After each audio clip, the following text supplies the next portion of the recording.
And we live. Justin, how you doing, man? I'm good, man. I'm very excited. Welcome to the show. Thank you. Thanks for having me. Yeah, no doubt, man. So Justin, before we get started, I just want to let everyone know, what do you do? Introduce yourself to everybody. So my name is Justin Brien. Right now, I am a bartender / manager at Mr. Mike's. But I also go to school to be a life coach and a motivational speaker. So in my career, I want to be a motivational speaker. I want to go to schools, businesses, and I want to talk about mental health and bring awareness. No, for the life coach stuff, man, that's interesting. Not too many people choose that path. Why life coach? Why do you want to be a life coach? Well, you know what? I struggled for the better half of my life, about 18 years, and I see people struggle every day, and they don't want to talk about it. And I just want to give them the confidence and be a listener, because you know what? Some people, all they want or need is somebody to listen to them. Right. So I want to be that listener, and I want to give them the hope they need, but I also want them to realize that they are hope. So the big thing with life coaching that I've found is you listen to them, and kind of you listen and you ask questions to where they find the answer themselves. Right. So instead of going there, giving advice, telling them what to do, you kind of just listen and try to get them to find it for themselves. Interesting, man. Like, where did that come from? Where did that start? Like, where did you find that? Okay, this is the day. Like, you chose. I want to be a life coach. Like, when was that? How long ago? Well, I wanted to I want to be a motivational speaker for one. Right. First off, foremost. Yeah. But I want to travel. But I have a son, and he's 4. He's turning 4 November 17th. Oh, right on, man. And I found with being speaking, I'm going to be traveling, and I'm not going to be home as much. But I also want to raise my son. So I figured if I can transform into a life coach as well, where I can stay home, maybe do webinars with clients or go meet up with clients, right, I'll be able to have more of a life with my son.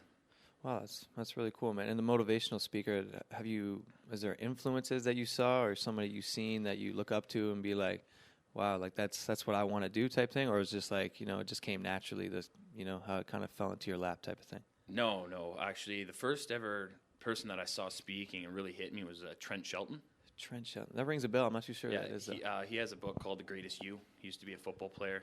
Oh, wow. And then his career kind of came to an end. He fell into addiction and all that kind of stuff. And then he started this thing called Rehab Time, where he was just on Facebook, and he kind of reached out to people. People reached out to him, and then he just exploded. Like, really? He's one of the most influential people on the planet, apparently. So, really? Through Facebook, yeah. No way. I never even heard of the guy. Yeah, I bet you if you looked him up, you'd see him, and you'd be like, wow, that guy.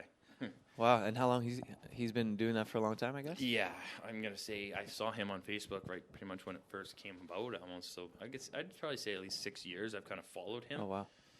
But then it didn't really come about to be a motivational speaker until, I always wanted to do it. I just never believed I would be able to do it. Mm-hmm. Yeah. Because I've been told that I have a presence when I'm around people, and I just never ever believed that. A presence. Well, man, you look pretty intimidating. I'm serious. You're a bigger dude. What are you, 6'4", 250? Like, what are you, man? A little bit smaller. I'm 6'3", 235 right now. Wow. Yeah, that's pretty intimidating for most people, man. Way above average, that's for sure. Well, it took me a while to get here. I actually didn't start working out until about 4 years ago. But I found out, well, my dad always made fun of me. Right, yeah. He said before I left last night, I saw him like last hour of work, and he's like, yeah, just let him know, I'm a lot bigger than him. Actually, he's probably about 7 or 8 pounds less than me now. Oh, no way. He's a little shorter, too, no? He is shorter, though, yeah. I love that guy, man. He's a good guy. Yeah, no doubt. He owned a gym, too. He was, my buddy of mine, Rory's opening a gym here in Vernon. He was saying that, Dave opened a gym like 6 years ago or something? Well, yeah, he used to manage Harbourfront Gym in Seminar. Oh, okay. And that's when I finally started to work out. Oh, so he got you into it. Yes. And then I started to stay into it. The first couple months was hard, right? Yeah. I'm very impatient, so. Oh, yeah. Like, you don't see results right away, and it was hard for me to get into it. But then I found out that working out was the best antidepressant that I've ever had. Yeah, definitely. Well, it's huge. It's a huge stress relief too for myself, and I know many other people. Man, working out's huge, man. Working out is huge. Before we get off topic though, I want to start off every single show on like the number one question that I have, just because of, like I was saying to my other buddy, Justin, how everyone has such a different perspective of what mental health is to them. So like my first question, I'm going to start off in this season anyways. What does mental health mean to you? Well, that's a good question. Mental health means to me, I think it all boils down to your subconscious mind and your core beliefs of yourself. And that mental health is an illness. It's basically what do you believe about yourself and what do you perceive about the world? Right. And I think that has a lot to do with how you take everything in and how you react. Right. So mental health to me is either it can be a positive or a negative on you. And for me personally, it was the negative side. For you personally, so with your past experiences relating back to mental health, like when did you discover that mental health was an issue for you, I guess you could say? Or was it an issue, or did you have an illness or something like that? Like what did you go through that discovered mental health for you? Probably about 5 years ago when I started at the mill in Salmon Arm. Okay. I found that I was missing work. I was using alcohol to cope. And I was using alcohol for the wrong reasons. I started isolating. And the thing with me is I always thought depression was an excuse. Like, oh, okay, he's just making an excuse. Like, right. I was in that mindset of be a man, grow up, go to work. And that's eventually what just started taking me down. It was because I had that mindset of that. And now that I look back, I could see that my mental health started a long time ago. And it started with my self-worth. Because I remember I hit puberty late. I was always behind my friends in athletics. I mean, I got good grades. I got the girls, but I was always behind my friends. I was the small, weak kid. And I always had to watch them make the rep teams.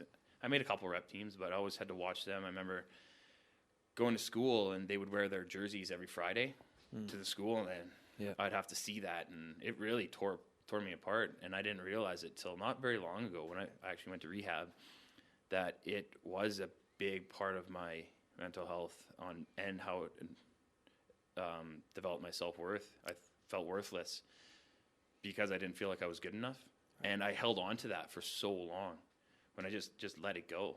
Like that's something I've learned that I just got to let it go. It happened. It's over. It's done with. It doesn't define me. Right? Definitely.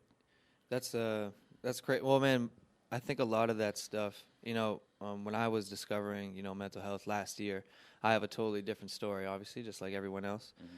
But I find that the more I look into it, the more it always leads back to the past. With problems that I have or things that I have troubles dealing with, it always leads to something back that happened a long, long time ago. And it takes a long time to, once that habit is created, whether you know it or not, it takes a long time to actually realize it. And then, okay, how do I fix it?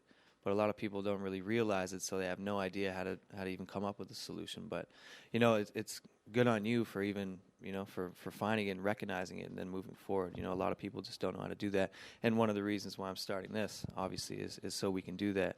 And, with what you were saying of how it's inside of you, it's buried inside of you somewhere, and we just have to talk about it, and that's step one to getting it out. And it's great that you come on the show and you're enabling yourself to actually speak about this stuff. It's powerful, man.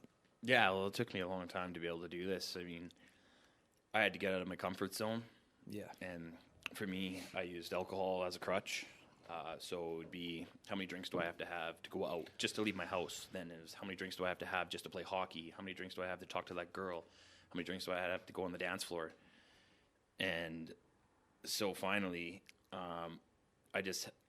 January 4th of this previous year, I hospitalized myself with suicidality and alcoholism. And then I quit all that, but I kind of hold myself up in my house for about 6 months. I mean, I'd go to the gym every now and then, stuff like that to get out, but I didn't really try to talk to anybody. Or if I did, I just put this mask on. But it took me getting a job at Mr. Mike's because I needed to be able to pay for my school, pay for my kid, all that kind of stuff, that I really got out of my comfort zone because I was in front of alcohol which that was my drug of choice. And I had to deal with people all day for 8 to 9 hours. So for me, getting out of my comfort zone was one of the biggest things I had to do. And I mean, as an alcoholic, I wouldn't suggest getting in front of alcohol until you are really comfortable with it. Right. I mean, I would, yeah. I mean, they wouldn't at rehab be like, hey, yeah, when you're done to here, go be a bartender. Right, right. It's not something I suggest. It's just, it's something I had to do to be able to go to school during the day. I had to find a job where I could go to school during the day. It would work around my child's daycare, my girlfriend's schooling, and give me enough money so I can pay for all that. Mm-hmm. So personally, do I want to be a bartender right now? No. Right. But it's something I had to do to get out of my comfort zone and pay my bills. So when you say get out of your comfort zone, you know, how did you start that? How did you, like, what was step one to get out of your comfort zone? Admitting I had a problem with mental health. Yeah, well, yeah, and accepting help, I think, was the biggest thing. I started on my course to getting better about 5 years ago, and seeing doctors and counselors and taking meds, but I would miss appointments, and I didn't believe in it. I'm like, you know what? These guys are paid to be here. Do they really care? But it's just like any hockey coach or any teacher. It's like, you got to buy into the system. Right. So you got to, you know what? This counselor or this doctor, they chose this profession because they want to help you. Mm-hmm. Get off your high horse, accept the help, believe what they're saying, and then the biggest thing is practice it. Right. So over the course of 6 years, I've been to about 100 doctor's appointments, just a physician, 44 addiction appointments. I've spent 77 days in rehab. I've had 10 psychologist appointments, 19 psychiatrist appointments. I've seen 12 different doctors, and I've gone through about 8 different meds. Wow. So it was putting in the work. I believe with mental health, you can't just, I believe in, giving hope to people, but you have to put in the work. That's what I found. Like, I could sit there and hope to get better. I would pray to get better, to say, hey, God, why can't I be normal? Why can't I leave my house? Why can't I have those conversations? Why do I need this substance to feel good about myself? And then I realized, it's like, no one's going to help me but me. And it wasn't until I finally put my foot first and said, okay, I need this help. I will be at these appointments. And I've been to all those appointments, and that was me missing some too. Wow, man, that's that's a lot of steps. That's a lot of steps. That's some progress, man. Yeah. And you're here today. And how many days have you been? Are you sober? Obviously, yeah. So how many days have you been sober? Just over 9 months. No, just 9. Wow, good for you, man. 9 months, 10 days, or something like that. Good for you. That's a huge step, bro. Yeah, it's probably the longest I've ever gone. Wow. I mean, I did go 9 months once before that a couple of years ago, and then I got a call that nobody ever wants to hear, and one of my best friends passed away. I'm sorry to hear that. As he OD'd, unfortunately, and it was tough. So I was like, you know what, I'm gonna drink with him, or I'm gonna drink for him, and then and then just went downhill. You can always think you can have one, and like, I never liked drinking, and I knew why I drank, and it was so I could feel better about myself, so I could have self-confidence, and I knew that from the beginning that I drank, because I went from not drinking to drinking, like 0 to 100. Really? Yeah. When did you start drinking? Like that you knew it was like a problem. A problem? Well, I knew I started drinking a little bit heavier when I was 21. But I still remember the time that I realized I was an alcoholic. I was 24 years old. I was bartending at the casino in Vancouver. I'm walking over the bridge, and I'm like, man, I remember looking up, and I'm like, I'm an alcoholic. I'm like, wow. I can't be an alcoholic. Like, I'll never forget that day. I'm an alcoholic. I'm like, I'm too smart to be this. I'm too strong to be an alcoholic. No, it's no big deal. But that's the first time I realized it. And from then, I always tried to slow it down, but I didn't. Every time I tried to quit, I didn't know how to live life sober. I would hole up. And I tried for so many years to quit. And finally, I wasn't going to make it.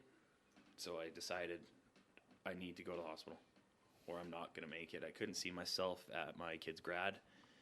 I told my doctor, I'm like, I don't think, if I keep feeling like this, there's no way I'm going to make it. Right. I'm like, I don't have a plan right now. I'm not leaving yet, but if this goes on, I'm out. Like this, I like to tell. They asked me how it felt like, and it's like I've had chronic back pain for 6 years. I've had so far. I just started prolotherapy, so I got 18 injections. Oh wow!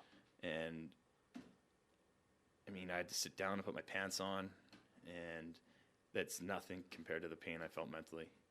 I tell people that is like, whoever have kids, if you look at your kid, he's choking. You can see what's choking him, but you can't grab it out.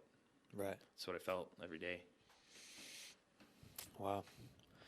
That's and that leads to the suicide prevention talk. I guess that have you done these talks before? Well, I came out of rehab, and a counselor, actually a lady I knew, she wanted me to talk to a school for troubled teens. Oh wow! So I kind of went over my story in that, and then I joined the Safer from Suicide Action team. Okay. And they got me to tell my story at the Suicide Prevention Day. And how did that go? It was amazing. It was awesome. I stood up there. We had a script, and the lady talked first, and then she handed it to me. That's where I actually got this shirt. I made it. You can talk to me. Be true. Be you.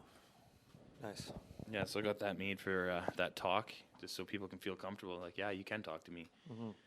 But anyway, she handed me the mic, and I stood there for about, my girlfriend taped it, and 12 seconds. I was like, I'm just looking at the crowd. You didn't say anything? No. Like, well, I was saying something to myself. I'm like, don't cry, don't cry, don't cry. Then I looked around. Don't cry, don't cry, don't cry. Yeah. Don't cry, don't cry. Okay, you got this. And then I spoke. And wow. How many people were there? Probably about 130. Whoa, that's a big crowd. Yeah. It would have been bigger, but it was bigger last year, but I think the weather permitting, it was kind of darker out. Whoa. So how did it feel? How did it feel at the, like, you know, when it was all over? Like, how did you feel about yourself? I cried. At the end, everyone saw you? No. Everyone. When you walked off, I stood there, and a beautiful song, "Rescue Me" by Lauren Daigle came on. Okay, it's a beautiful song, and then they all started walking, and then I just took a second, walked for about 10 meters by myself, and just started crying. Wow. Just tears of relief, tears of joy, tears that I know it helped people. Like they gave me an ovation. Okay. Felt really good. Wow. Yeah, that'd be quite the feeling, man. Mm-hmm. And to put feelings out, like, you know, real feelings like that out to people that really need to hear it. That's a big thing, man. But that's probably obviously why you want to be someone to stand up in front of people. Yeah. Well, you know what? I'm not. People look at me, and I don't look like a guy that would struggle, and it kind of sucks because people have that perception. Right. Oh, he's a big, strong guy. He's got tattoos. You know, I mean, I got a lot of friends and stuff. They're like, oh, he doesn't struggle. Like, I was at the gym, and a person came up to me, and they're like, hey, why don't you be a personal trainer? I'm like, well, no, I'm going to school to do this. And they're like, oh, really? How come? And then I told them why, and they're like, holy. Yeah. Like, I went to school with this person the whole life. Yeah. And they're like, never would have guessed. Yeah. Like, I never would have guessed. Yeah. And some people wouldn't guess that about me until I actually told them. Right. And I just did a talk at the mill that I used to work at. And at the end, the mill actually did a really good job of dealing with me. They got me on short-term benefits. They were there. HR was really good. They helped me through it. They got me a psychologist. Nice. They paid for 5 sessions for me. But they're always there to talk to me. And some of them, this foreman, like one of them just texted me today and said, happy frickin' Friday. Happy frickin' Friday. Yeah. And that's awesome, man.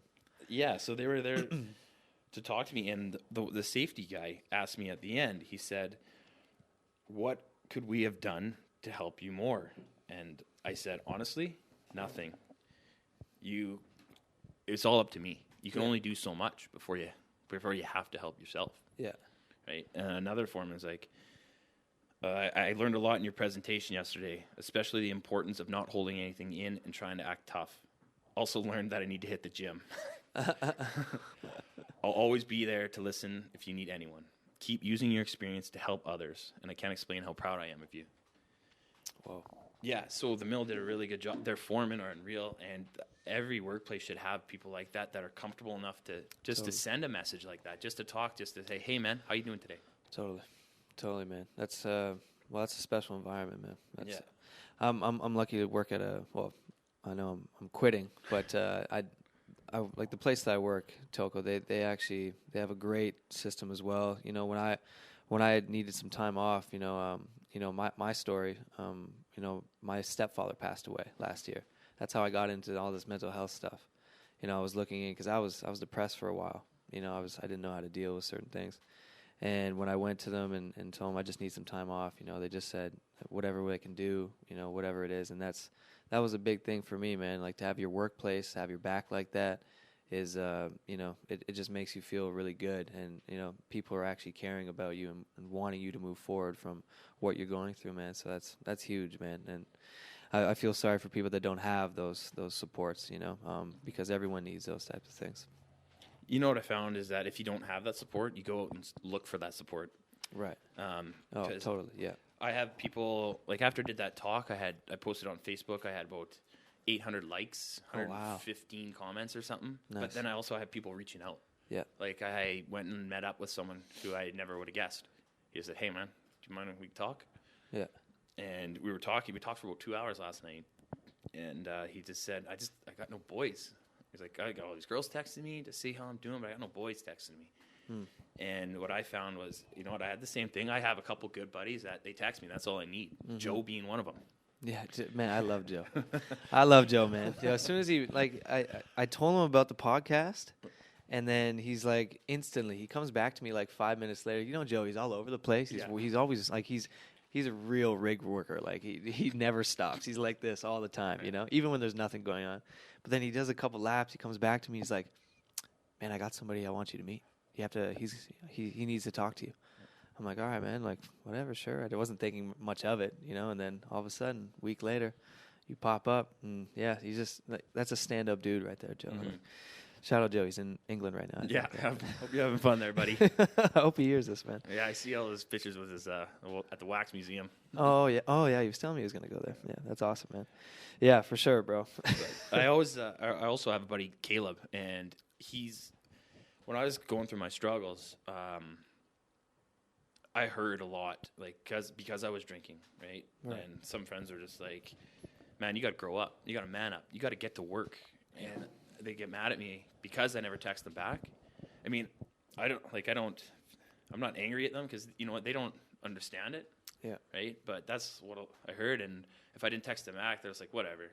But my buddy Caleb, he just kept texting me. Even if I didn't respond, he'd be like, next day, "Hey man, what's up? Hey man, what's up? Really? How you doing?" Yeah. My buddy Mitch that passed away, he'd be like, "Yo, how you doing?" Wouldn't answer. Be like, "Fine. Guess we're not friends then." So I'd answer. But he just, "Hey man, I saw that Habs game. How you doing?" And he'd wish me a happy Father's Day. And I think it's really big if a guy reaches out to another guy because not a lot of guys do that. Yeah. I mean, so I went out and searched for people like me, and one guy that I found was Steve Weatherford. He was a punter for the New Orleans Saints, won a Super Bowl.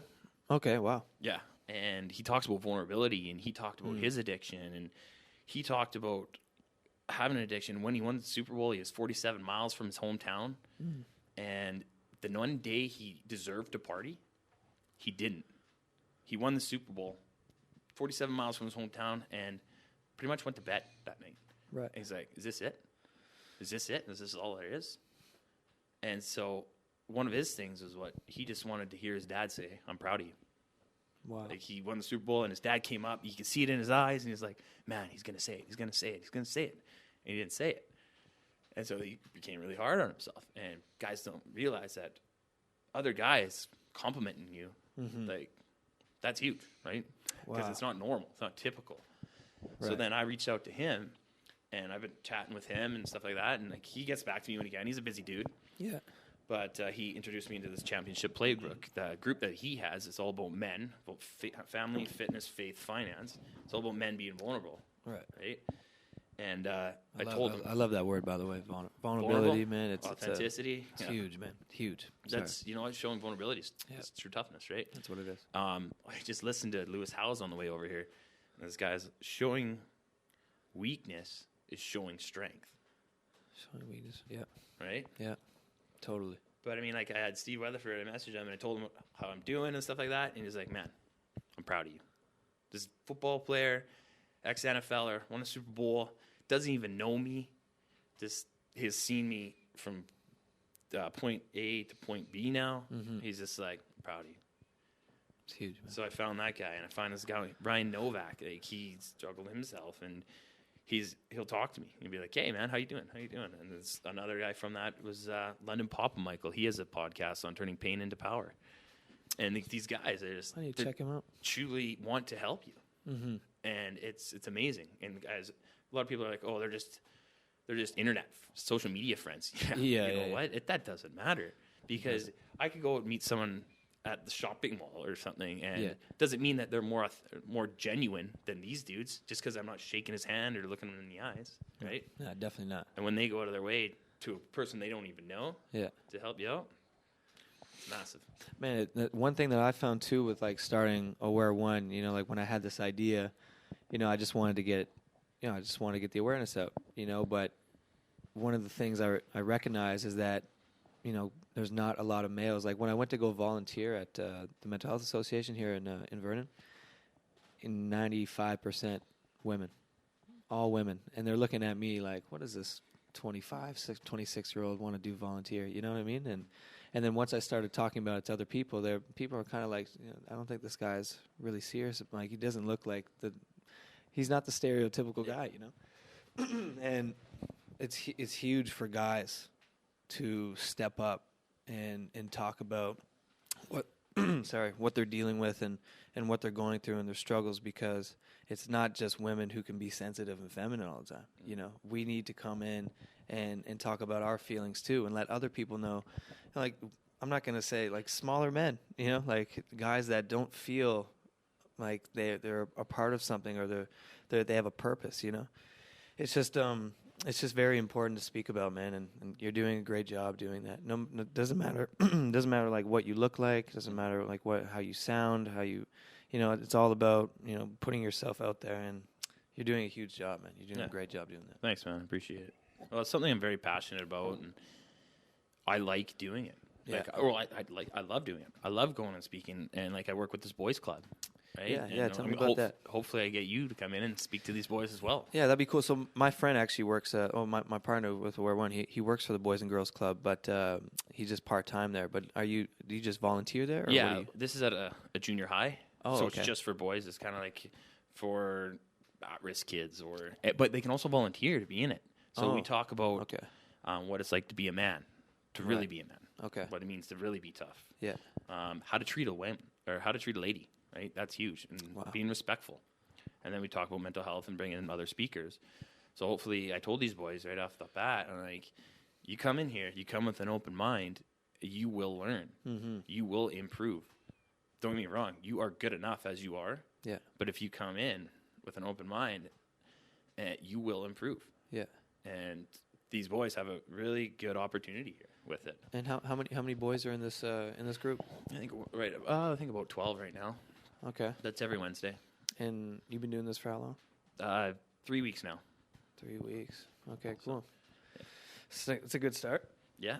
But I've gone to 2 businesses so far and talked about workplace wellness and mental health and addiction. I've gone to 4 different schools, and I've talked about mental health and addiction and kind of my struggles. And soon enough, I'll have a website, justinbrien.com, to where they can get a hold of me. And then hopefully I'll be able to do this just as a career, just getting out and traveling. Yeah. And you just want to, obviously, you said you want to be close to home, so you just want to stick around the Okanagan area? No, well, not for speaking. Right now, I'm game to go wherever. Really? Wherever is needed. Yeah. I'm down to fly. It doesn't matter. I just want to spread out. Like, I want them to know that you are hope. Yeah. You are, if you're still here, you are hope. You're hope to somebody. Right. Like, there's someone, you might be struggling, but there's someone struggling looking up to you. Yeah. So you are hope to them. And so I want to travel and talk to kids, and I want to talk to adults and anybody. Yeah. Just. So the motivational speaking course, where's that at again? Where are you taking that at again? So that's out of Vancouver by a guy named Brent Seal. It's called the Mavericks. The Mavericks. Okay. So it's nice. It's kind of like work on your own time kind of thing. How long is that course? Like, how long does it take you to finish that? It depends on how fast you do it, really. But it should take, so you don't overload yourself. You can do it in 4 months. But it is kind of work at your own pace. Okay. Then the life coaching course I take is out of the Rainer Institute in Calgary. So it's 2 3-hour webinars every Tuesday and Thursday. And how long does that go for? 20 weeks. So Okay. there's your ACC and your PCC. So I'm taking the Elite Master Training so I can go through and be ICF certified. So that's International Coaching Federation accreditation. So International coaching, man. yeah. Wow. Yeah, it's a big step. I'm still a little nervous in it. That's I mean, huge, yeah. I was, we did introductions and like, okay, I'm this person. I got a degree in this. I got a master's in that. I got a degree in this. And then everyone's like that. And then all of a sudden it's like me. It's like, I'm Justin. yeah. Hey, I'm Justin. I got a little different story than you guys. I battled mental health and addiction for 18 years. I got a high school diploma. Let's talk. Here we go, man. Everyone's story is different, man. Holy. Yeah. That's crazy, But man. yeah, nobody's story is more important than the next, right? Yeah, no doubt, no doubt. That's huge, man. What's it called? The question I had about that, like from the Boys and Girls Club to the suicide talks to the motivational thing, like what is like the number one thing that you have on your plate? Where is there a goal like to reach a motivational speaking like mountain? You know what I mean? Like, is there a spot like or like I don't know if they have awards or something, but is there like a spot where you envision yourself being? Well, I've thought about this, and I'm like, man, I want to impact 1 mil. 1 mil, one sawmill. 1 million. 1 million people. Yeah. Oh, okay, I was going to Impact say, 1 like, million. oh, man, you already impacted your sawmill by talking to them. I was like, what do you... That's a goal of mine. 1 million people, like 1 million followers. 1 million people. Just talk to, hopefully, in front of 1 million people. Or 1 million followers, that'd be cool. Why, I wouldn't be against that. Yeah, no doubt, me too. Why 1 million? Why that number? Well, that's my first goal. That's number one. That's number one. Okay, I like that, man. Yeah. Are you goal-oriented? Do you write your goals down? I do. They're right on my front door. I have a vision board. I have goals. I have positive affirmations. Like On your front door? on my front door. Yeah. Well, like because I have a basement suite, so Okay. to go outside, so I see it every day. I also got like That's awesome. a sign that says "Nobody works harder than me." Nice. Be a beast. I have stuff on my bathroom window that says pretty much the same thing. Yeah.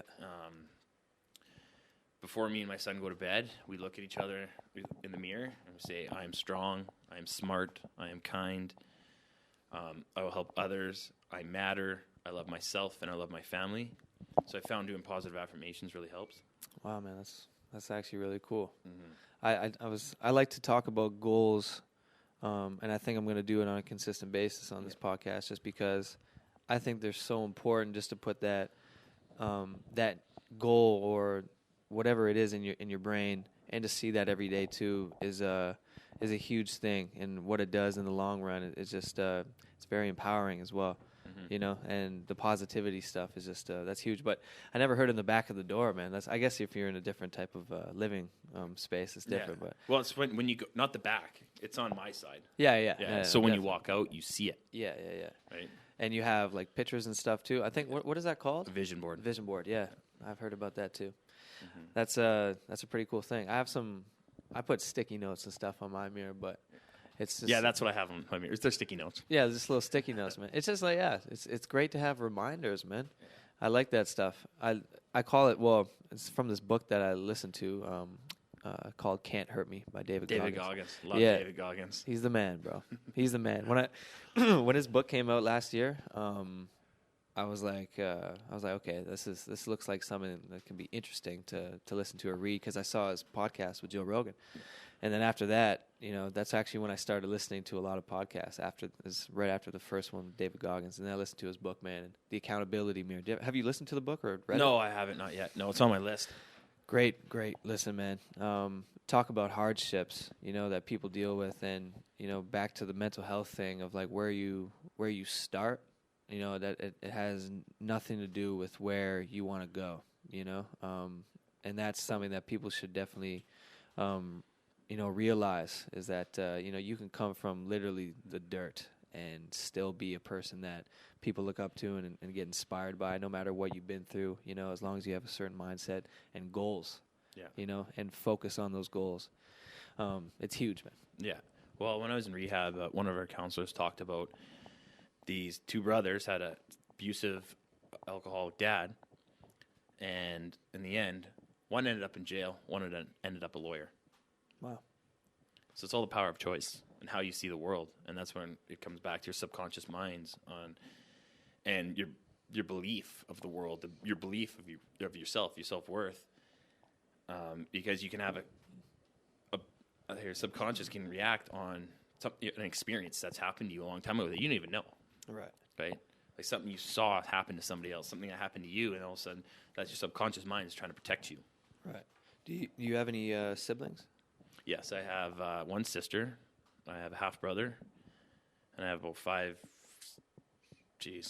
six siblings. Oh wow! From previous relationships, but we're still close. We still consider each other family. Oh, okay. Yeah.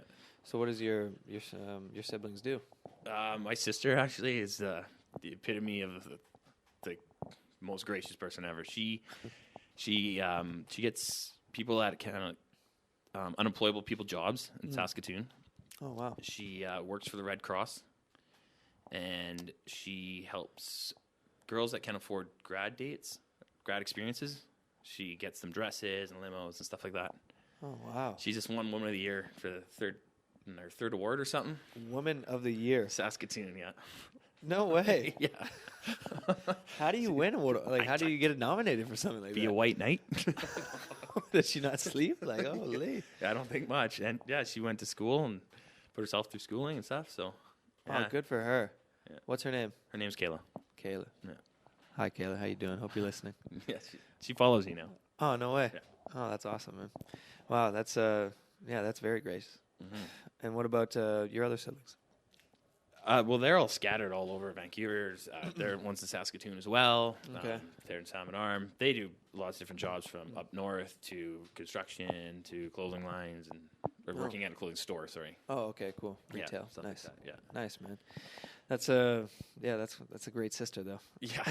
I'm just thinking about that. Like, oh, Woman of the Year. That's quite the accomplishment, man. Yeah, she's something like she's always there to talk, and she's just a good human being. Yeah. Is that Woman of the Year in just Saskatoon? I think so. Oh, okay. Yeah. I was gonna say maybe it was Canada. Canada. I'm gonna have to. Yeah. Either way, I would like to have her on the show. Man. Yeah, man. Well, maybe she's going. Maybe she's going for it. That's pretty cool, man. That's awesome. Yeah, one question I had back to the life coaching stuff, man, because I'm super interested in this stuff. I have a friend of mine who's a life coach as well. I want to sit down with him in the future and talk about what he did, because he's been doing it for like a few years now, or maybe even more. But like, give me an example of a course. Like is there certain is there courses in each you know what I mean, semester type thing, or is it actually like a school type thing, like atmosphere, or like is it just like what's the title of like a course that you would do? It's the ACC. So that's the. It's just like it's very it's just such a rare thing for someone to do, you know, like not too many people get involved or wanting to be a life coach. So I'm just very curious. So you can be an associate certified coach, which is the first one I'm taking. Okay. And then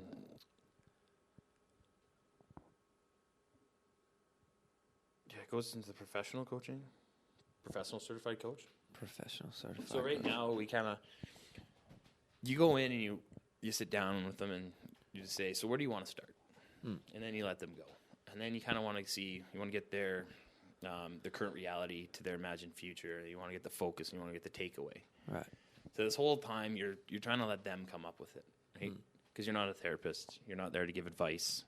You're there to listen and help guide them, basically. Mm-hmm. So it was very interesting. I'm still a little nervous in the class, but... How many people are in this class? There's about 8. 8 people? Yeah. So you're kind of just staring at each other through a computer. Really, eh? Yeah. Yeah, that is strange, man. Yeah. And all of it's online? Yeah. All of it's online? I mean, you can go to schools to do it. I can't. I have to work while I'm doing it. Right. Mm-hmm. Man, that's it's such a unique thing, man. Like, not too many people. I don't know many people that would like to be a life coach, but it sounds like a very rewarding job. Oh, definitely. Like, definitely very rewarding. Are you planning to is there any events coming up here in the Okanagan that you plan on like speaking to? You know, with all that you have going on. Only thing right now that I have booked is I'm going back to the rehab center I went to speak next Thursday. But besides that, I got nothing booked yet. The rehab center. Yeah. So you were in rehab. Yes. For 77 days, you said? Well, I went twice, actually. The first time I went to get out, just to leave town, right? I went there with a bad attitude, not the right mindset, just get out. I went there, ate 6 times a day, trained, and really bulked up, but I wasn't present while I was there. Right. I was in a house of 60 different men. Actually, one guy like transferred himself out. He ended up passing away. And another guy after I left OD'd in there, and like it's a pretty crazy place. Where is this place? This place was in Vancouver. Vancouver. Yeah. Wow. And so the first time, how many days were you there? 35. 35 days. Yeah. And the second time you went back? So the second time I went back was pretty much last year to this date. I went to Bridgeway in Kelowna, very good place to go. Bridgeway. Yeah, you're only there with about 20 different people at once. Okay. But I went with a different mindset. It's like, okay, so I'm sure you've heard of the power of why. Yes. Right? That's a big thing for me. It's the power of why. So I went with the mindset of putting the drinking aside. Why am I drinking? Okay, I'm depressed. Right? Okay, why am I depressed? I'm disappointed in myself. So why am I disappointed in myself? Because I'm not being the man I was born to be, the man I was meant to be, the man I was proud to be. Right. So how am I going to fix that? So 3 questions I like to ask myself, or when I talk, do speaking events, when you're struggling, you ask yourself, so who do you want to be? Well, I want to be a motivational speaker. I want to be a life coach. I want to bring awareness to people. So why do I want to do that? Okay, well, I struggled. I battled suicidality. I battled addiction. And I beat it.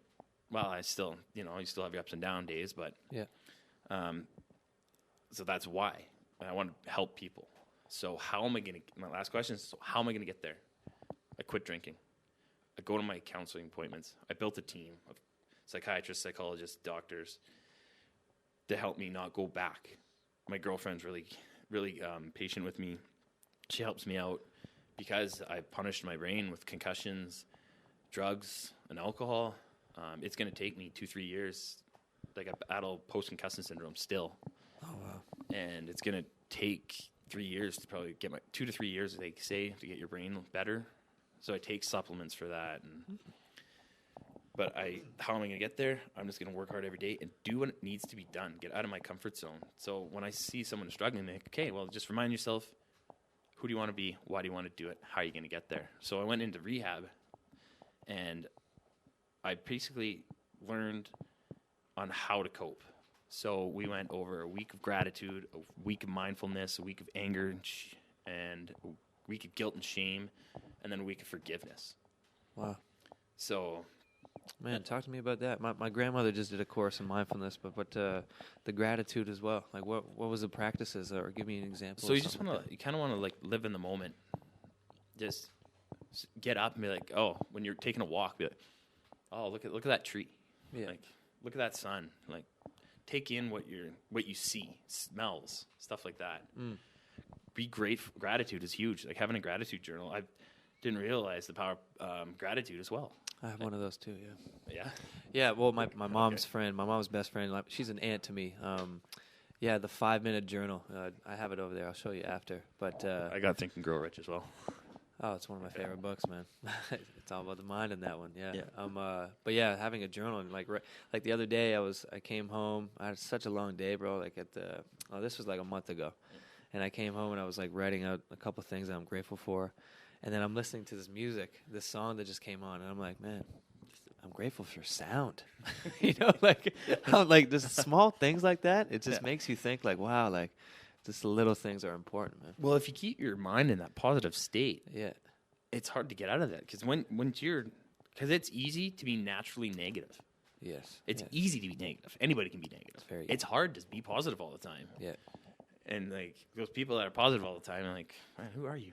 Yeah, I know. How do you do that? What's your secrets? It's so true, Yeah, man. It right? is true. Yeah. Some people are more naturally negative. And my thing, when I was working at the mill, I was depressed. I was my back, like sometimes I'd be laying down in the first aid room on my break, but I needed to be there to make money. And I was just naturally negative all the time, and it just brings your morale down. So now I try to be grateful for everything because I do have a lot. Everybody actually has a lot. If you're walking, you're breathing, you're eating, you have a lot. Yeah. Because people do love you out there. People do look up to you.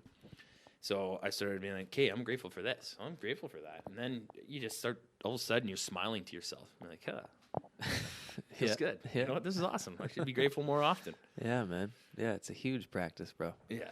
Yeah, I like that. The mindfulness too. Mm-hmm. And like just being, like, did you guys go for like a group walk? Like we do group walks and stuff. Yeah. Yeah. And as far as like being like in like a classroom or something like that, what was like a practice that you did in mindfulness other than being out in nature? Oh, they just say, hey, what do you see here? How do you feel? Like, what are you feeling right now? Yeah, it was interesting. My grandmother she did like a 9-week course or something like that. Crazy.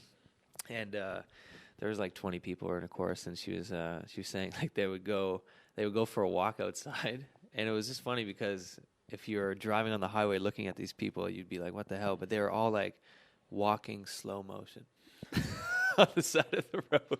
Like the lady, like the instructor had all of them doing that, and they went for like an hour walk in slow mo. And it was just like, wow, that'd be kind of a hard thing to do. Sounds like me doing cardio. Yeah, for a lot of people, man. A lot of people, no one likes doing cardio. There's no bulking in cardio. No bulking, no. Man, that was, I hate cardio, but I love hating it. It's kind of weird. But yeah, mindfulness, man, huge thing, huge practice, bro. That's awesome. Well, I found journaling, writing down your feelings. Like if you feel something, write it down. Reading 10 plus pages a day. You don't have to read a lot, but if you get in the habit of reading 10 pages, because you have to force yourself to read. Reading your own journal? No, reading anything. Or reading anything? Just anything. 10 plus pages I found. Podcasts. I work out. I listen to podcasts, basically. Yeah. On personal growth, what other people have done to get through it, stuff like that. Yeah. What else have I done? Just staying active, being positive, and working out has always been the biggest thing. Is there a weekly routine that you have or a daily routine? Yeah, go to the gym. Go to the gym. Go to the gym in the morning. That's number one. Yeah. Every day? Eating, oh yeah. Well, 6 times. 6 times a week. But eating healthy. Yes. When I started to get overloaded there, working 50 to 60 hours a week at Mike's, then I was doing schooling for life coach, schooling for motivational speaking. I'm trying to be a dad. I'm volunteering. I'm doing speaking events. Yeah. And I was getting overwhelmed, and I'm just, you know what? I started to get adrenal fatigue. So then I'm just adrenal fatigue. Yeah, I'm craving sugar. I'm like tired from morning to night. Oh, okay. I'm awake. I'm tired. I have no energy. So I was craving sugar. I was eating really unhealthy. I was eating lots of carbs. I was crushing sugar, like donuts, chocolate, candy, cookies. I'm a big sweet tooth for baked goods. Oh, yeah. Yeah. But like I was eating all that stuff, and it wore me down even more. I was drinking way too much coffee. So now I haven't had a sweet in 9 days. I haven't drank coffee in 9 days. Oh, wow. You got to cut it off. Do you do that in like spurts, and then you come back to it a little bit? Or well, now it's just, I know what it does to my body, so now it's done. Right? Finished. No more coffee. No more coffee. Wow, for all the coffee lovers out there, man. Well, for me personally, because man, I had a couple cups of coffee and I'd fall asleep. Oh, that's definitely overdrive for sure. I'm overworking, right? So now I'm taking multivitamins, turmeric, like milk thistle, a lot of GABA, like all these vitamins, and greens powder. So I still eat my greens, but in the morning I have my greens powder. Oh, wow. So you find that really helps taking supplements? Oh, yeah, 100%. Yeah, really, yeah. And then eating healthy. And you know, people are like, oh, yeah, I worked hard. I deserve to eat this chocolate cake. Yeah. You don't. What's eating healthy? What's a healthy meal? Like, what do you eat throughout the week? So I eat oatmeal, egg whites, eggs, chicken, rice noodles. Just clean. Yeah. Nice. And for like the gym, you're in pretty good shape. I'm in lifting weight shape, not cardio shape. Lifting weight shape, yeah. So strictly just lifting weights. Yeah. You're on the bike for 5 minutes just for the warm up. Yeah, so far. I want to start, I bought a weight vest and I want to start walking around doing stairs at the rink, but my back is, until I get my back better, it's kind of hard. That's good, man. Well, as far as, what I'm listening to and what I'm seeing, man, it seems to me you're on the right track and the right path to becoming the person you want to be. Yeah. Is from what I see, man. And you look like you're genuinely happy. Yeah, I am. I'm back to get, I'm back to the mother of my child. We were broken up for about 3 years there. Yeah. And life is good. But I was dark, man. Yeah. I wouldn't leave my room for 2 weeks at a time. I'd sit in the dark, and I'd watch maybe just Netflix, and I'd sleep all day, and I couldn't leave my house. My house was getting messy. Honestly, man, I wouldn't even shower for a week. At one point, one night, I got drunk, and I woke up the next day, and I had cuts on my wrist, and there's blood on my sheets, and a knife beside me. I'm like, holy. So that was, my son almost wasn't even born. Wow. And then another night, I took a knife again. I got drunk, and I'm like, you know what? This is done. I'm done with this. I can't live like this. And I started cutting, and then my son almost lost his dad. Yeah. And I had to wear makeup on my wrist to work so nobody would see it. And it eventually got to the point where I became an organ donor. I got milk thistle for my liver and kidney flush because I was preparing to exit. I'm like, you know what? I can't live like this. I'm ungrateful. I'm a loser. I'm pathetic. I have all these gifts, and I'm not using them. I'm like, people love to be able to do what I can do. Yeah. And I'm taking advantage of it. So I'm going to donate my body. So you came to terms with yourself. It was at that point. Yeah. I'm like, I'm done. So someone deserves this more than I do. Wow. Yeah. Man, well, you come a long way. Come a long way.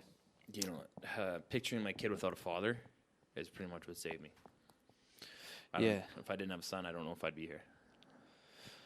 Yeah, that's the most important thing, man. Like the reason I'm doing this is because I want there to be a better future. I think all people just like you and me, who struggle through things and have seen things. It's for the ones that are coming up. That's the most important. We have to care about that, because if we don't, then the rest of the world is just going to go to hell.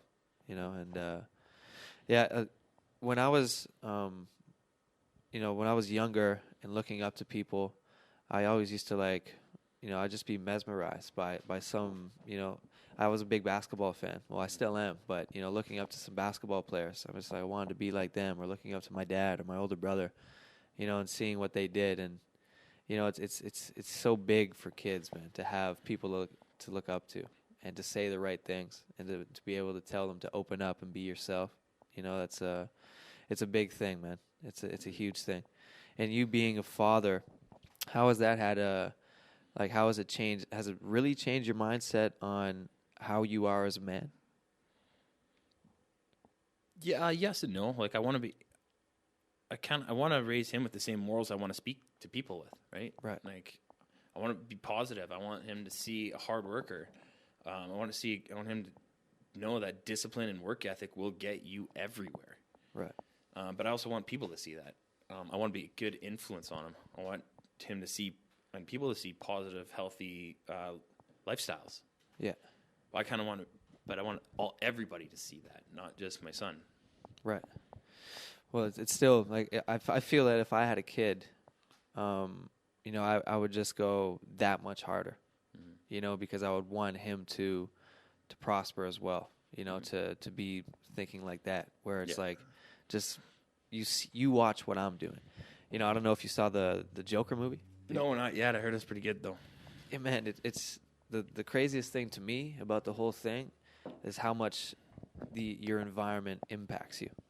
So I don't want to wreck the movie for you at all, but he grew up in an environment around his mother who had, she was delusional. She saw things, and eventually he was seeing things too, but he was adopted, so that it just goes to show you what the impact is in your environment growing up. You know, it has nothing to do genetically. It's all about what that kid is seeing as he's being raised. You know, this is his environment. This is what's going on. This is what he believes in. These are where the belief systems kick in. And then, like, that's what the craziest part of the movie was for me, you know, because it has such a big impact on your future, on that kid's future, you know. So, yeah, it's just really, it's huge, man. Well, yeah, with that being said, like, I was an alcoholic, but when me and my girlfriend broke up 3 years ago, for those 3 years, being an alcoholic, I only drank in front of my kid 3 times. And that wasn't getting drunk. That was just having a couple drinks. Right. So I made sure that he never seen me drunk. And I'm really proud to say that my son will never see me drunk or never see me high, right? Good for you, man. And, like, I have yet to raise my voice to him. Yeah. I've never yelled at him because I feel like there's just another way I can show him that it's not about the yelling, to show him how to deal with stuff, how to handle things. Right. Man, that's huge. That's big too, man. I grew up in like an environment with my father, like he always raised his voice and it took me a while too, man, because I realized that he didn't know how to communicate sometimes, you know, so you just get frustrated. And it's easy, like you said, it's easy to be angry, it's easy to be negative. You know, so the hard part is figuring out, how do I communicate this message to my son? You know, how do I get him to understand without being like that, so he doesn't see that type. You don't need to do that. You don't need to be angry and stuff. It's that's a very important lesson that should be implemented to a lot of kids, a lot of parents. You know. Yeah, well, there's points where I have to walk away, right?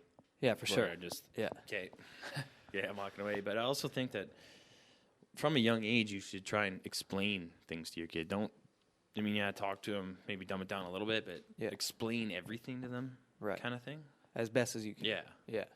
What's something that you had a challenge with so far? Explaining something to your kid. Potty training. I think every parent has a problem with that, eh? Yeah.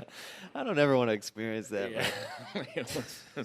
He just started getting potty training. He's 4. Now he's turning 4, but right on. It took to the point where I refused to put diapers on him. I'm like, you know what? If you're gonna go, you're gonna go in yourself, and then you're gonna sit in it. Yeah. I don't want to. Well, there you go. Learn. But I mean, he was having a hard time in daycare and listening. So the other day, I took him to daycare, and I made him go up to every teacher and say, "Hey, I'm gonna listen to you." I mean, he's 3.5. Oh wow. So I said, "Hey, go tell her I'm gonna listen today." So he did. He came back. I'm like, "Now go tell her."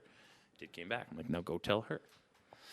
Wow, this kid's he has a bright future already. Oh, I hope, although I don't really care what he does in his future as long as he works hard at it. Yeah, right. Yeah, definitely. That's a very important thing. But I think you need to teach it at a young age, discipline and work ethic, and have fun. Yeah. Along the way, but I think it needs to be instilled in kids at a very young age. And I think what I learned in rehab, they should teach it in schools. Gratitude, mindfulness, and anger, and shame, and how to forgive, like forgiveness. And guilt and shame. Guilt and shame almost killed me because I felt so crappy for what I was doing to others, because I knew it was hurting people around me, and I just didn't know how to deal with it. Right. I just wanted, I'd drink just to get out of my head. Like, I would black out for 3 days. Those were the best 3 days of my life, because I don't know what happened. I can't remember it. I don't know if I was sad. I don't know if I was happy. Man. But they should teach it to these kids, all that core values and work ethics and self-worth in school, I think. Shame. You know who Brene Brown is? I have. Yeah. We watched hers on Shame in rehab, actually. Man. Because I think she explains it the best, man. Shame, having shame, and that's something to work on too. That's a word that people don't really discuss. And give me your take on shame. It can tear you down. Yeah. It can tear you apart. Because if you're guilty, it's like you did something bad. If you're shameful, you feel bad. Right? And there's a difference. There is a difference. Like, you know what? I stole a car. Well, whatever. I did it. But you feel bad. That's what gets you deep. Yeah. Yeah, and I love Brene Brown, by the way. Yeah, she's awesome. I just finished one of her books. What was the other one? Braving the Wilderness, but there was another one. I got one of her books on my list, too. Something to be great, or something to be great. Something like Dare that. to be great? Dare to be great. That's the one. Audiobooks. I listen to audiobooks, man. I can't. Well, I can't read. I read some books, but I love listening to them, especially the ones that actually, like, they're the author in the book, like they're actually reading it themselves. So Brene does all that. Oh, cool.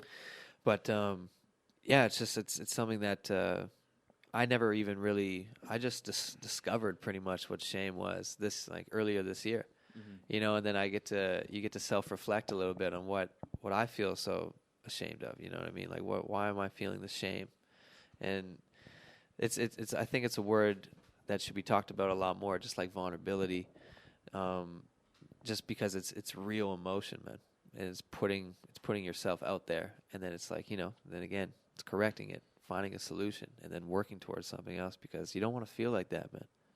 No, like it's something, especially a lot of males, man. Males don't like talking about it. No, it's not something that to be talked about. No, because a lot of people believe showing vulnerability is showing weakness. Yeah. And coming back to Brene Brown, you know, she does. If anyone, everyone listening right now, you know, Brene Brown she has changed the way that I think about feelings, you know, because of allowing myself to be open, man. I think you should definitely check out some of her books for sure. Yeah, well, you know, being open and finally putting my struggles on Facebook. I wish I would have started and showed like a picture of me at my worst. Yeah. A picture of me when I was in the hospital being with alcohol poisoning 3 different times. Of struggling, suffering with an IV, and shaking. I wish I would have put that on Facebook so people can see the real you. And it took me a long time, a couple of days after I did that talk for the Lantern Walk, to put up a picture of me and say what I said, and saying that I didn't think I was strong enough and because I thought people were going to judge me, like, oh man, maybe they think I'm weak.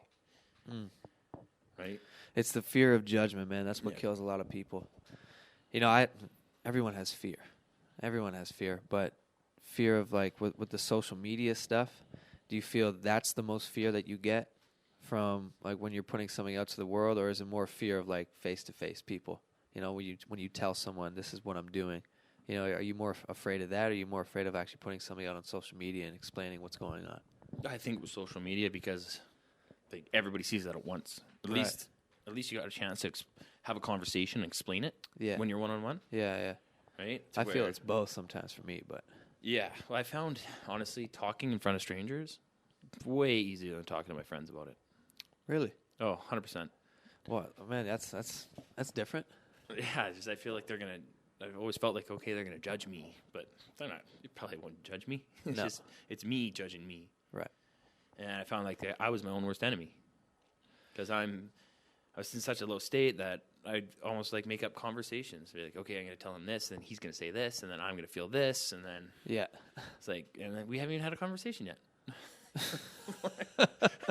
I haven't even picked up the phone to talk to him. Yeah. And I already had that conversation. You're having another conversation with yourself. Yeah, and it got to the point where I'd be like, okay, if I'm going to go on a date, this girl doesn't want to date me. And like in 30 seconds, I'd have like 14 reasons of why she shouldn't date me. Yeah.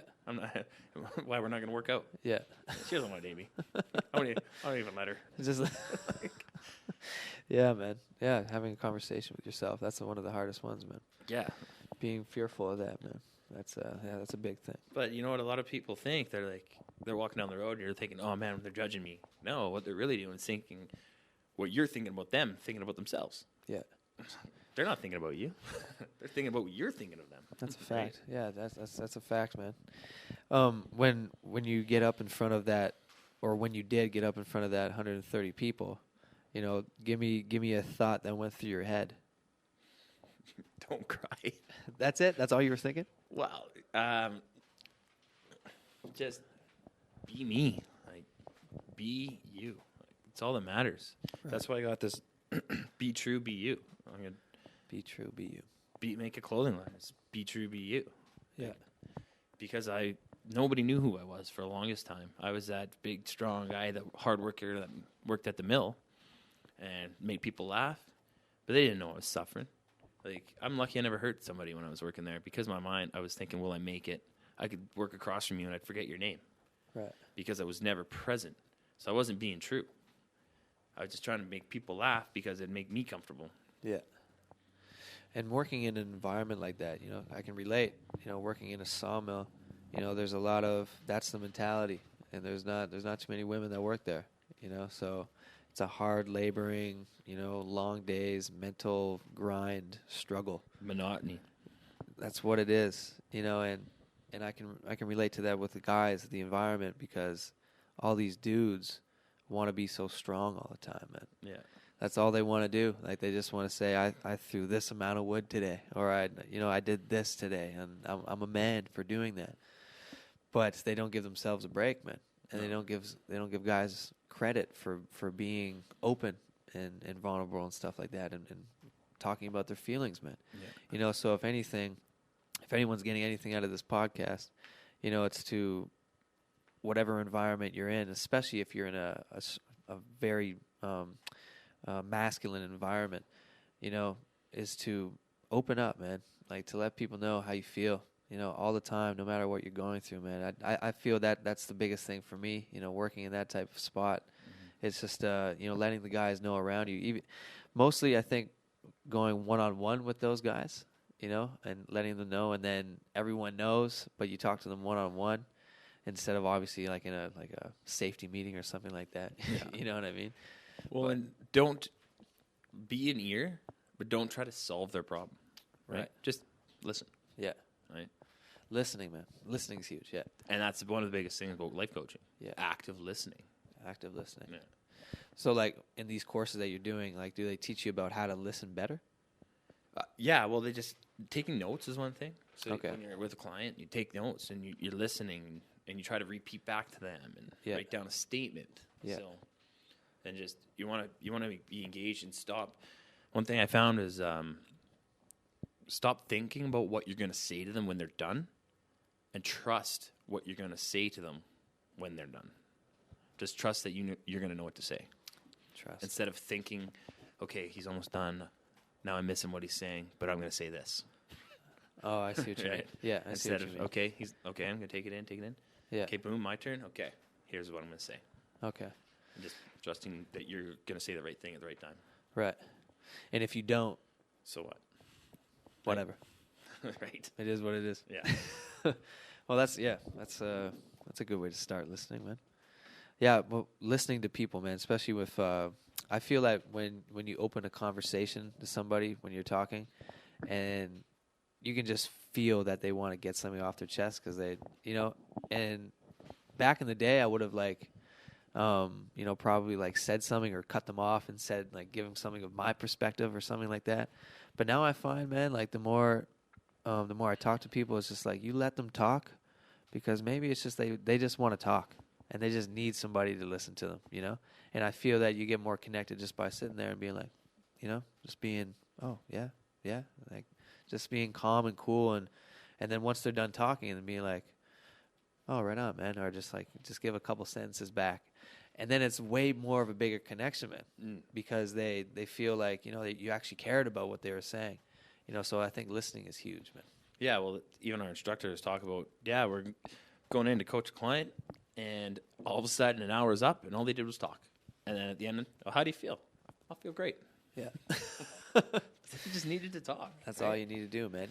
That's I really look into that, because when dealing with this mental health stuff, we have so much stuff bottled inside of us. And I talk about this with my mom sometimes. It's hard for us to get it out. We don't know how to get it out. We don't know how to say it sometimes. But if you just start talking. Sometimes I like to talk to myself, just while I'm in my room. Like, if I was to say this to somebody, how would I get it out? How can I start talking? So I just start talking, just like by myself or with somebody that you really, trust, or, a close friend, best friend, just like anybody, just talk, man. That's the biggest thing. That's funny, because I heard this guy talking, and he was saying, you have a kid. He's hurt. He has an owie. Yeah. He makes sure you know about that owie. Yeah. Oh yeah. As adults, we need to do the same thing. Right. Man, I'm struggling. I'm hurt. I'm down. I don't feel like I'm enough. You need to put that out there, especially because one time that one person is going to be, okay, man, let's talk about it. Yeah. And one thing I had to find out was, not all your friends can talk to you about it. it's not that they don't care to, not that they don't want to. It's just that they don't know how to. Yeah. So don't feel disgruntled if they're not going to talk to you about it. Yeah. But find your certain friends. Find that friend that you can hang out with. Find that friend that you can talk to. Find that friend that you can go do this with. Find that friend you can watch sports with. Yeah. Right? I feel that, you have to find it. Coming back to what you were saying earlier about, if the help isn't there, like being like supplied to you, then you have to go look for it, man. One of my favorite quotes, Tony Robbins. It's not our lack of resources; it's our lack of resourcefulness. Yeah, I like that one too. Yeah, you have to go look, man. If it's not there, then you're gonna find it one way or another. It might not be next week, next month, next year, but it's gonna come eventually. Yeah. Hopefully, it doesn't take over a year, but yeah, no. But you know what I mean? Like it's true. You have to go find that. It's a good point, man. Yeah. Well, it took me a long time to go out and search and be comfortable with that. Yeah. Right. So right now, man. So in the next few months, what are your plans for the rest of 2019, and what do we expect to see in 2020 for Justin Brien, man? Well, 2020, I want to be a full-time speaker. Full time, yeah.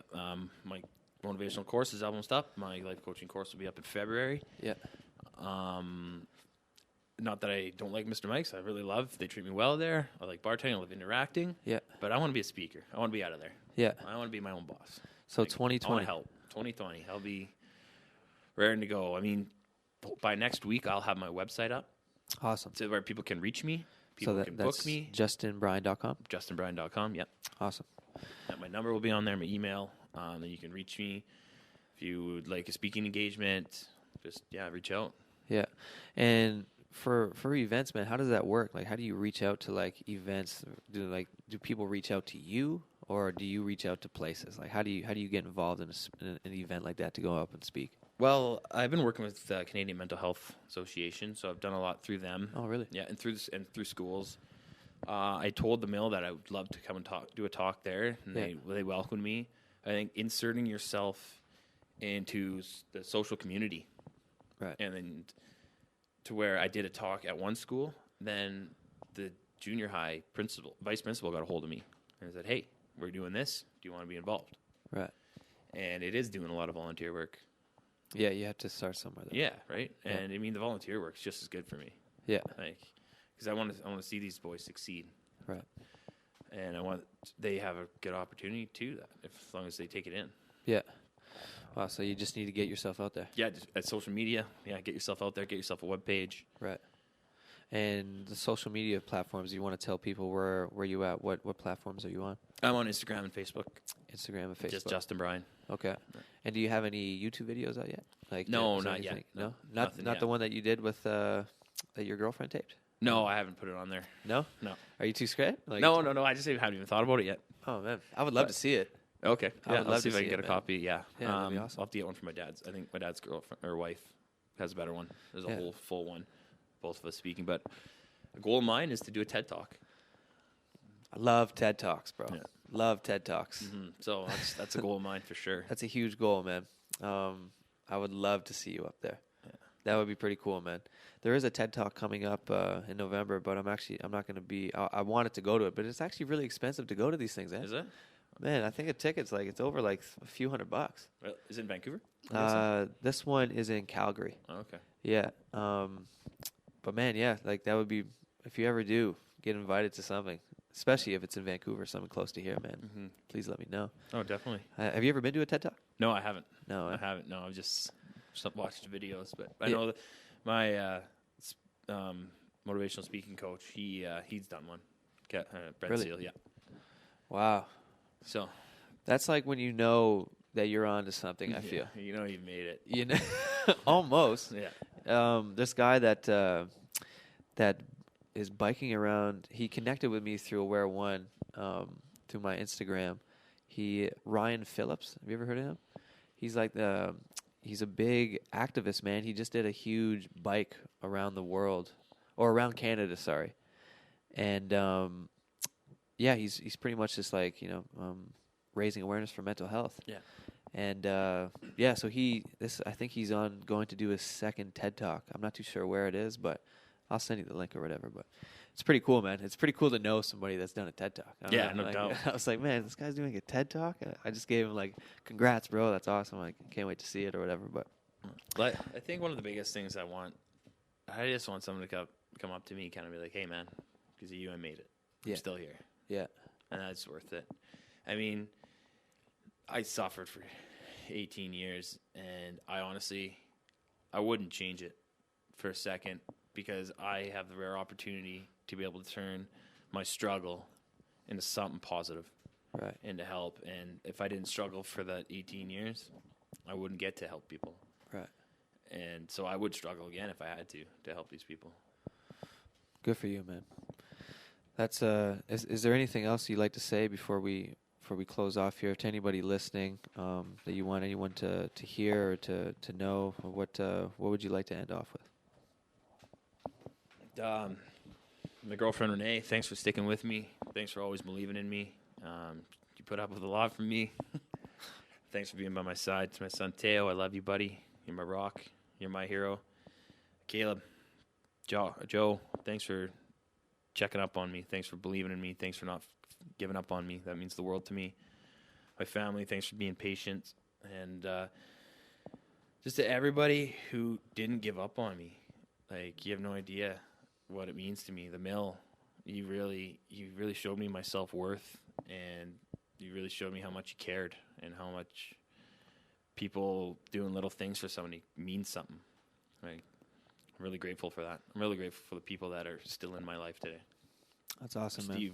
Steve Weatherford, London Papa Michael, Ryan Novak, you guys, I can't express my gratitude for how you've treated me, just saying that you're proud of me and being there to support me. It means the world to me, guys. That's awesome, man. Well, Justin, thank you so much for coming in and sitting down and sharing your story. And I hope to do another one definitely in 2020 when you're up on stage in front of people, man. It's been a pleasure. Yeah, one thing I always found is visualization.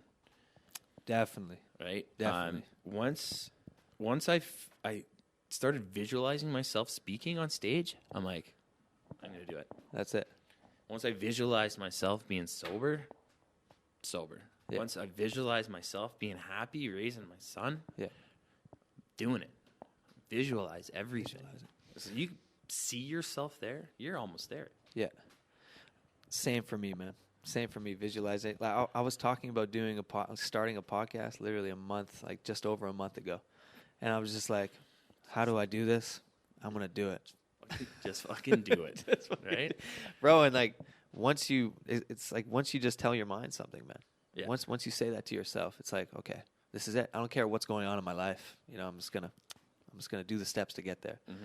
And then look, man, you're my third special guest, to be on this. Like, I have no business, talking to people about about this topic. I'm not a psychiatrist. I'm not a counselor. I'm just somebody that I just want to learn. I just want to meet people, and I want people to share their story, and I want other people to gain different perspectives, bro. And I think a podcast using this platform is huge, and then all of a sudden, like, here I am. And just for anybody listening with that, like, listen to what he's been doing, like, Justin, like what you've been through and the struggles that you've been through, and to see where you're at now, it just makes me believe with the visualization thing, like, anything is really possible, and you're living proof, bro. Yeah, thanks, man. I really appreciate it. I'm really thankful to be on this podcast, be one of your first guests. Definitely, bro. I didn't know what to expect. Like, everyone's like, "How you feeling?" I'm like, I don't know. Man, I'm nervous too. How am I supposed to feel? I'm nervous too, man, because this is all new for me. Like, I just, like, literally last November, I just started watching Joe Rogan's podcast, and I'm just like, man, like, this is so cool. He has so many cool people, and like people I've never even heard of, come on his show and just talk about things that are like necessary to me, like or really, like, they make me feel a certain way, and it's like, I didn't know that. Like, wow, like, it makes my mind expand, and that's why I love podcasts. Now I'm into, like, I listen to Dr. Phil's podcast. I love Dr. Phil, and I never actually would have liked Dr. Phil if I didn't discover him on Joe Rogan. I didn't know the guy was actually a real cool guy. His show is, like, a little iffy, but but, like, it's kind of like a Jerry Springer thing, but like, it's just like certain people you get exposed to, bro. Yeah. And that's why I wanted to start this, because people are now exposed to you, like, from me, and it was just continued to be that type of thing. I have other people come on and like, hopefully people tune in and listen to what's going on, and maybe they're going to pick something up from what you said, so I think it's just huge, man. Well, in doing this, man, you essentially are who you hang out with, and you're going to build we're going to have a long-lasting friendship, I'm pretty Definitely, sure. man, definitely. And I can learn a lot from you, even you're having guests on, and I could learn new stuff, and just being able to be a part of that means a lot. Definitely, man. Well, we're going to wrap it up. If anyone wants to listen to this is going to be I'm going to have it on YouTube.